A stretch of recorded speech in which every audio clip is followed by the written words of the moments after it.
Bonjour à tous et bienvenue dans cette brève introduction au FinOps. Je m'appelle Armand et je serai votre guide aujourd'hui. Si vous n'avez pas déjà vu la vidéo d'Emeric sur les prémices du FinOps, vous trouverez le lien pour la visionner en description.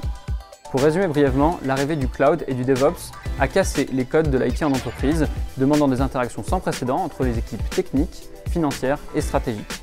Beaucoup d'entreprises éprouvent des difficultés à s'adapter à ces nouveaux modèles, et c'est là qu'est apparue l'approche FinOps.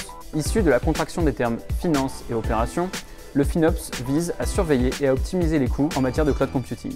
Comme son nom l'indique, la discipline est à la croisée de la finance et des opérations IT. Le but n'est pas seulement de faire des économies, mais bien de trouver un équilibre entre le coût de l'infrastructure et les besoins réels adressés par l'infrastructure concernée. Ceci afin de réaliser l'une des promesses du cloud, une dépense IT élastique en fonction des besoins métiers réels. Le FinOps, c'est d'abord du bon sens, que l'on peut regrouper en 6 grands principes. Tout d'abord, la collaboration entre les équipes.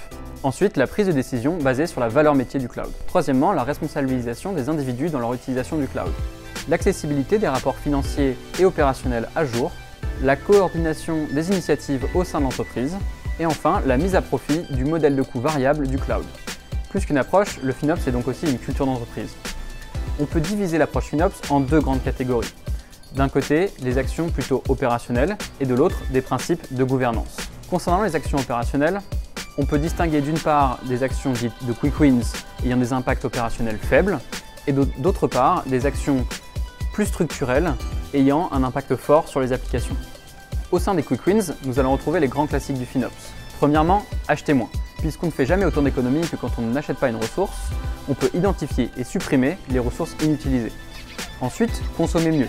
Lorsqu'on est convaincu de l'utilité d'une ressource, on peut modifier la ressource en fonction des besoins métiers réels. Et enfin, payer moins.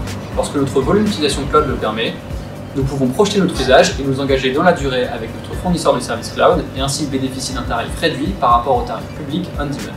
Bien sûr, dans le cloud, nous pouvons mettre en place des mécanismes qui adaptent la ressource en fonction de la demande et ainsi façonnent la dépense en temps réel.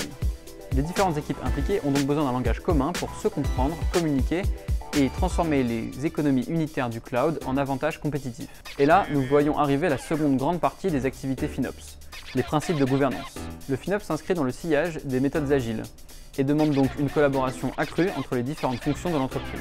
Ainsi, l'approche FinOps va permettre de regrouper toutes les parties prenantes afin de bénéficier des avantages économiques du cloud et de réaliser tous ses potentiels, autant opérationnels que financiers.